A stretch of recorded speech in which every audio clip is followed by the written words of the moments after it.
அனைவருக்கும் வணக்கம்பா. தமிழச்சி அனுசூயா கற்பது தமிழிலிருந்து. இந்த பதிவில் நாம் காண இருப்பது கான்செப்ட் கொஸ்டின்ஸ்பா. இதற்கு இதுதான் விடை என்ற தலைப்பில் பார்த்து வருகின்றோம். அதன்படி இன்றைக்கு 21வது வினாத்தாள் அமைகின்றப்பா. முழுக்க முழுக்க புது கவிதை சார்ந்த மாதிரி வினாத்தாள்பா.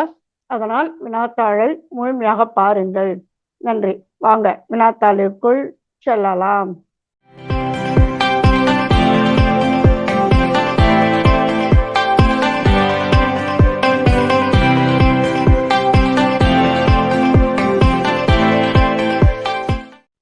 புதுக்கவிதை இயக்கத்தின் விடிவெள்ளி என்று அழைக்கப்படுபவர் யார்? சுப்பிரமணிய பாரதியார். தமிழில் கவிதை குறியீடுகள் குறித்து ஆராய்ந்து முனைவர் பட்டம் பெற்ற கவிஞர் யார்? அப்துல் ரஹ்மான்.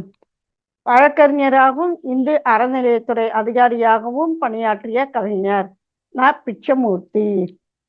சென்னையில் உள்ள அரசு தலைமை செயலகத்தின் கட்டடத்திற்கு எந்த கவிஞரின் பெயர் சூட்டப்பட்டுள்ளது?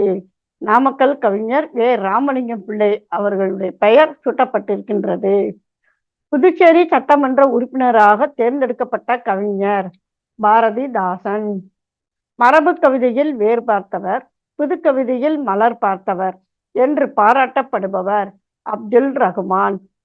தந்தையின் சொத்து தம் மக்களுக்கு சேராமல் தங்கையின் புதல்வனுக்கு சென்று சேருகின்ற உரிமை முறையை எதிர்த்து எழுதப்பட்ட நூல் எது?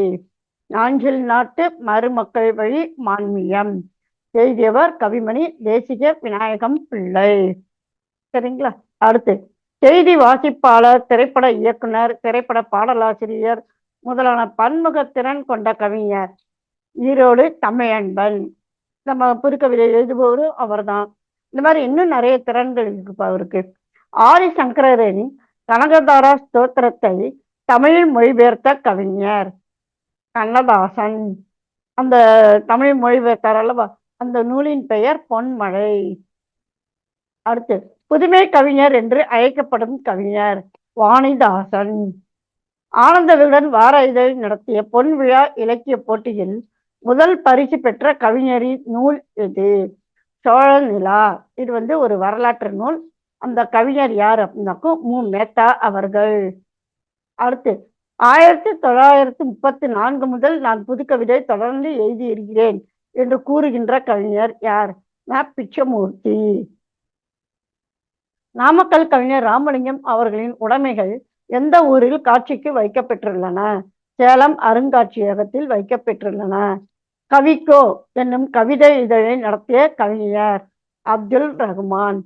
நடிப்பை கைவிட்டு விட்டு பாடல் எழுதுகின்ற கலையை கற்றுக்கொள்வதற்காக பாரதிதாசனாரிடம் உதவியாளராக சேர்ந்து கவிஞராக உருவெடுத்தவர் பட்டுக்கோட்டை கல்யாண சுந்தரம். படிம கவிஞர் என்றும் ஆன்மீக கவிஞர் என்றும் பாராட்டப்படும் கவிஞர் பிரமிழ். கிராமிய காதலர்கள் பற்றி கிராமிய பாங்கான முறையில் அமைந்த கவிதைகள் எழுதுவதில் வெற்றி கண்ட கவிஞர் கூப்ப ராசகோபாலன். சுருக்கமா கூப்பாரா அப்படின்னு சொல்லுவாங்க. பாரதி ரவீந்திரநாத் தாகூருடன் போட்டியிடுவதில் ஆர்வம் காட்டினார். தாகூரின் கீதாஞ்சலி மாதிரி அவரும் வசன கவிதை படைப்பில் ஈடுபட விரும்பி இதை எழுதினார் என்று பாரதியை பற்றி கூறுபவர் யார்? பேராசிரியர் பி. மகாதேவன்.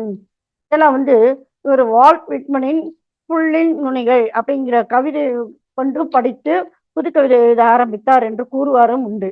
ஆனால் பேராசிரியர் பி. மகாதேவன் அவர்கள் தாகூரை கொண்டு காட்டுகின்றார்ப்பா. கவி சுப்பிரமணிய பாரதி தான் தமிழ் புதுக்கவிதையின் தந்தை ஆவார் என்று தெளிவாக வரையறுப்பவர் பள்ளி கண்ணன். தமது கவிதைகளில் கருத்துக்களை நேரடியாக தராமல் ஓமைகள், உருவகங்கள், படிமங்கள், குறியீடுகள் ஆகியவற்றின் மூலம் தந்தவர் அப்துல் ரஹ்மான். திருமகள், திரைஒலி முதலான இதழ்களை நடத்திய கவிஞர் கண்ணதாசன். கிட்டத்தட்ட பார்த்தீங்கன்னாக்கும் சுமார் 10 இதழ்கள் அவர் நடத்தியிருக்காரு. தென்றல், முல்லை, அந்த மாதிரியான இதழ்கள்லாம். கரூர் வட்டார காங்கிரஸ் தலைவராக பணியாற்றியதுடன் தேசபக்தி மிக்க தமது பெயர்ச்சினால் பல இளைஞர்களை தேச தொண்டர்களாக மாற்றிய கவிஞர் நாமக்கல் வே. ராமலிங்கம் பிள்ளை அவர்கள். அக்கா குருவி என்ற கவிதை வசன காவியம் என்ற பெயரில் வெளியான இதழ் மணிக்கொடி. அந்த கவிதை எழுதியவர் வந்து நா. பிச்சமூர்த்தி அவர்கள். இந்த ஒவ்வொரு கவிஞர்கள் நம்ம வந்து இன்னைக்கு ரொம்ப ஈஸியா, எளிமையா ஒரு பேரு, இதழ் பெயர் அப்படின்னு சொல்லி ஒரு வினாவிடையா நம்ம படிச்சுக்கிட்டே போறோம்பா. ஆனா ஒவ்வொரு மூல நூல்களை படிக்கும்போது தான் வந்து அவர்களுடைய கடுமையான உழைப்பும், அதுல அவர்கள் ஊன்றி மிகவும் சிரமப்பட்டு மேல வந்தது என்னன்றது ரொம்ப அருமையா நம்ம புரிந்து கொள்ள முடியும். வள்ளிக்கண்ணனுடையது புதுக்கவிதையின் தோற்றமும் வளர்ச்சியும் படித்தோன்னு வைத்துக்கொள்ளுங்க. ஒவ்வொரு கவிஞர்களும் எந்த அளவுக்கு சிரமப்பட்டு மேல வந்து இன்றைக்கு நம்மிடம் பெயர் வாங்கி இருக்கிறார்கள் என்ற உண்மையெல்லாம் தெரிய வரும். அதுலயும் பாத்தீங்கன்னா, இந்த மணிக்கொடி இதழுக்கு வந்து ஒவ்வொரு கவிஞர்களும் படாறுபாடு பட்டிருக்காங்க. புதுமைப்பித்தன் வரலாறு எழுதியிருக்காரு ரகுநாதன் அவர்கள், தோமுசி ரகுநாதன். அந்த இதை படிச்சோன்னு வச்சுக்கோங்களேன், அந்த புத்தகம், இந்த மணிக்கொடி இதழினுடைய ஏன்னா வந்து புதுக்கவிதைக்கு வழி கொடுத்த இதழ்கள்லாம் மணிக்கொடி, எழுத்து, கசர தபர இதெல்லாம் நம்ம வந்து எழுத்துல படித்து கொண்டு போய் விடுகிறோம். தேர்விக்காக படித்து கொண்டு போய் விடுகிறோம். ஆனா அந்த ஒவ்வொரு இதழ்களும் ஒரு கவிஞர்களை உருவாக்குவதற்கு அல்லது கவிஞர்கள் தம்மை அடையாளப்படுத்திக் கொள்வதற்கு ஒவ்வொரு இதழையும் எவ்வாறு சிரமப்பட்டிருக்காங்க அப்படிங்கிறதெல்லாம் நம்ம புரிந்து கொள்ள முடியும்ப்பா. சரிங்களா? அடுத்து, தமிழ்நாட்டின் வானம்பாடி என்று கவிஞர் முடியரசன் யாரால் பாராட்ட பெற்றார்? அறிஞர் அண்ணாவால் பாராட்ட பெற்றார். தங்கக்கிளி பரிசு வென்ற நாடக நூல் எது? அமைதி ஊமை என்கின்ற நூல் வென்றது. அது வந்து பாரதிதாசன் எழுதிய நூல்.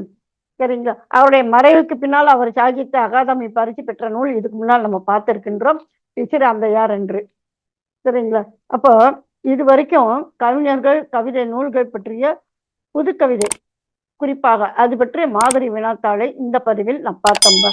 புதுக்கவிதை தொடர்பான பதிவுகளும் இருக்கின்றன. அதே சமயத்துல நாடகம், பிற கலைகள் தொடர்பான பதிவுகளும் இருக்கின்றனப்பா. அவற்றின் இணைப்பை திறன் இணைக்கின்றேன். இணைத்து பதியுங்கள். சரிங்களப்ப, மீண்டும் ஒரு புதிய பதிவில் சந்திப்போம். நன்றி, வணக்கம்.